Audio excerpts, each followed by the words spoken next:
Saludos, apreciados amigos y hermanos. Estamos llegando al final casi de una lección muy importante titulada Vidas moldeadas por Cristo y palabras inspiradas por el Espíritu. El versículo de memoria y clave para esas semanas es Efesios 4:22 al 24 y dice: acerca de la pasada manera de vivir, despójense del hombre viejo viciado por sus deseos engañosos, renueven la actitud de su mente y vístanse del nuevo hombre, creado para ser semejante a Dios en justicia y en santidad de la verdad. Para hoy, jueves 17 de agosto, bondad, no amargura. Acompáñenme en oración para pedir la bendición de Dios por su santa palabra. Amado Padre que estás en los cielos, gracias, Señor, por el privilegio de poder llevar a cabo este estudio y esta reflexión de tu palabra. No sin antes, Señor, suplicar la unción, la dirección de tu Santo Espíritu en nuestro corazón, en nuestra mente, al momento de reflexionar en tu palabra. Lo agradecemos en el nombre de Jesús. Amén y amén. Bendiciones, mis apreciados amigos y hermanos, con la lección de Escuela Sabática para hoy, bondad, no amargura. Al referirse al día de la redención, mencionado en Efesios 4:30, Pablo invita a sus lectores a considerar el uso de la palabra en el contexto de la segunda venida de Cristo. Por lo tanto, se puede interpretar que Efesios 4:31 y 32 se refiere al uso de la palabra al acercarnos a ese gran acontecimiento. A la luz de la venida de Cristo, ¿qué actitudes y comportamientos relacionados con la palabra debemos descartar? ¿Qué actitudes y comportamientos debemos adoptar? Efesios 4:31 y 32 dice de la siguiente manera: quítense de vosotros toda amargura y enojo, ira, gritería y maledicencia y toda malicia. Antes sed benignos unos con otros, misericordiosos, perdonándoos unos a otros, como Dios también os perdonó a vosotros en Cristo. En la exhortación final de Efesios 4:17 al 32, Pablo vuelve a dar un mandato negativo. Este identifica 6 vicios de los que debe librarse. En Efesios 4:31, un mandato positivo debe ser de ser benignos, compasivos y perdonadores, 4:32, y una justificación: los creyentes deben perdonarse unos a otros como también Dios los perdonó en Cristo, Efesios 4:32. La lista de los 6 vicios comienza y termina con términos generales y globales. Quítese, dice, toda amargura, toda malicia. En el medio hay 4 términos adicionales: enojo, ira, gritos, maledicencia. Entonces, en Efesios 4:31.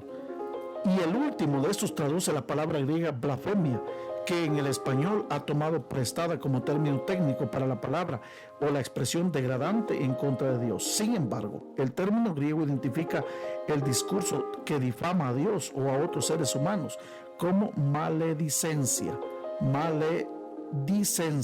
o calumnia, vertido así por la Reina Valera actualizada 2015. En la lista, las actitudes, amargura, enojo, ira, parecen desbordarse en un discurso airado. Entonces se usa gritos y maledicencia. En esencia, Pablo desmilitariza el discurso cristiano.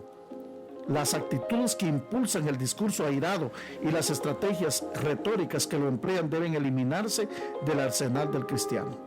El cristiano no debe de vivir actitudes las cuales son mencionadas aquí por Pablo: una actitud de maledicencia, una actitud de calumnia, una actitud de amargura, una de enojo, una actitud de ira, una actitud de gritos. No.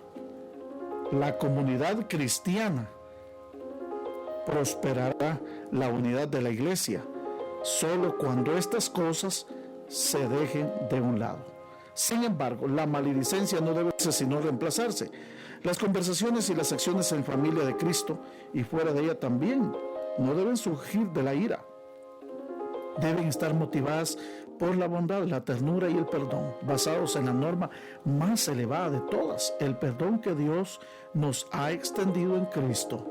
Pablo presenta el perdón vertical, el que Dios nos ofrece a nosotros, como modelo para el perdón horizontal, el que nosotros debemos ofrecernos unos a otros, comparado con Colosenses 3:13, Mateo 6:12, 14 y 15. Piensa en el poder de tus palabras.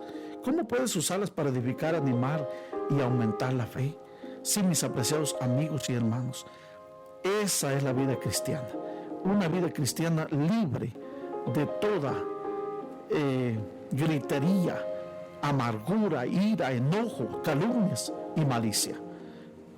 Si esas son las cosas que debemos dejar, esta reflexión debería llamarse ¿qué dejar y qué hacer? Usando el mismo esquema previo, tenemos 6 actitudes que debemos abandonar y 3 actitudes por las cuales debemos reemplazarlas. Y un porqué para realizar ese cambio. ¿Qué dejar? Amargura, ira, enojo, gritos, calumnias, malicia. ¿Y qué hacer? ¿Qué es lo que debemos obtener a cambio de todas esas 6 actitudes que debemos abandonar?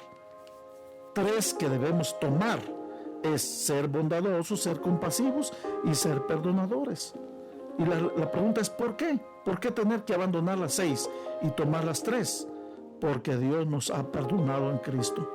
Las conversaciones y las actitudes y las acciones en la familia de Cristo, fuera de ella también, deben estar motivadas por la bondad, la ternura y el perdón, basados, por supuesto, en la norma más elevada de todas, el perdón que Dios nos extendió a nosotros a través de su Hijo amado, Cristo Jesús.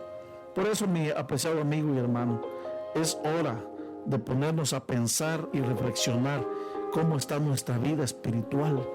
Nuestra vida espiritual generalmente es dada a conocer a través de nuestras actitudes. En nuestra iglesia hoy día hay muchos hermanos con actitudes pesimistas, con actitudes con raíces de amargura, con actitudes de ira, con actitudes de enojo, con actitudes de gritos, con actitudes de calumnias, con actitudes maliciosas. Esas son las 6 actitudes que San Pablo dice que debemos dejar. A cambio de ellas, entonces, debemos ser bondadosos, ser compasivos, perdonadores, porque Dios nos ha perdonado en Cristo y nos ha extendido su gracia y su misericordia. Yo creo que la mejor manera de vivir la vida cristiana y la unidad dentro de la iglesia es la humildad. Abandonar el orgullo, que es el egoísmo también, y permitir que el amor de Dios reemplace esas actitudes en nuestro corazón. Las actitudes hablan muy bien de nosotros o muy mal de nosotros, ya sea dentro de la iglesia o fuera de la iglesia. Por lo tanto, cuando es dentro de la iglesia, ayudan muchísimo en su forma positiva a unificar el cuerpo de Cristo. Y cuando son negativas, ayuda en la desunión, daña la unidad de la iglesia. Y allá afuera da mal testimonio. Representamos mal a nuestro Dios y por ende también a nuestra iglesia.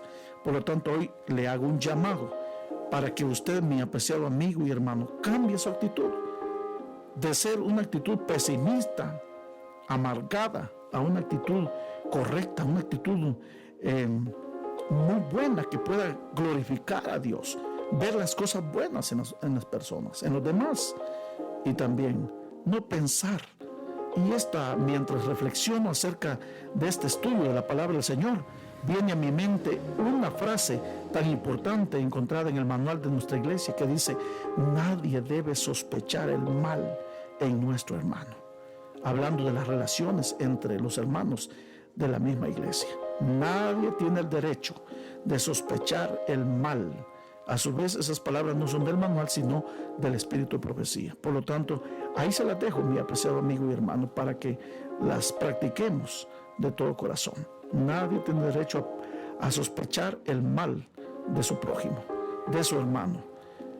Mis apreciados amigos y hermanos, ha llegado el momento de terminar, pero volvemos a repetir: 6 actitudes que tenemos que abandonar y 3 actitudes que tenemos que tomar.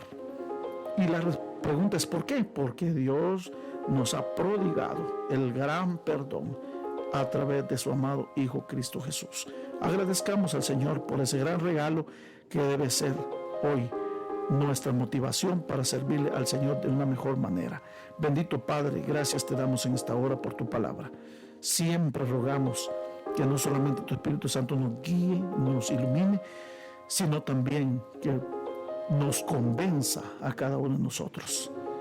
Hoy hazlo también a través de tu Santo Espíritu. Guíanos y bendícenos en el nombre de Jesús. Amén y amén.